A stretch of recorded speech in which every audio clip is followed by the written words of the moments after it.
അവൻ സ്ലൈഡിലൂടെ താഴെ ഇറങ്ങി വന്ന ഉടൻ തന്നെ മുന്നിൽ ഒരു സിംഹം നിൽക്കുന്നത് കണ്ടു. അതേസമയം അവന്റെ സഹോദരിയും സ്ലൈഡിലൂടെ താഴേക്ക് വന്നു. പക്ഷേ അവൾ പുറത്തിറങ്ങിയ നിമിഷം സിംഹത്തിന്റെ വായിൽ നിന്ന് രക്തമൊഴുകുന്നത് അവൾ കണ്ടിരുന്നു. ഭയന്നുപോയി അവൾ പെട്ടെന്ന് തിരിഞ്ഞ് സ്ലൈഡിലൂടെ മുകളിലേക്ക് കയറാൻ ശ്രമിച്ചു. പക്ഷേ സിംഹം അവളെ പിന്തുടർന്നു.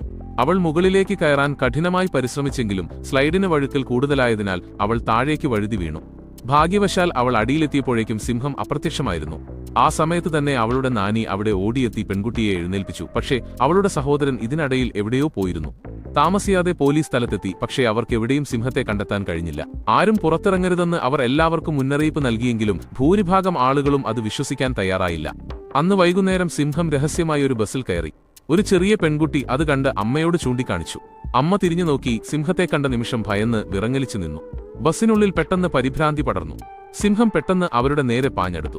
ഒരാൾ തന്നെ രക്ഷിക്കാൻ ഒരു കുട പോലും തുറന്നു. പക്ഷേ സിംഹം നിമിഷനേരം കൊണ്ട് അത് കഷണങ്ങളായി കീറി. തെരുവിൽ നിന്ന ആളുകൾ ഈ ഭീകരമായ കാഴ്ച കണ്ട് നടുങ്ങി നിന്നു. അടുത്ത നിമിഷം ആ ബസ് മറ്റൊരു ബസ്സിലിടിച്ച് പൂർണ്ണമായും നിയന്ത്രണം വിട്ട് തകർന്നു വീണു.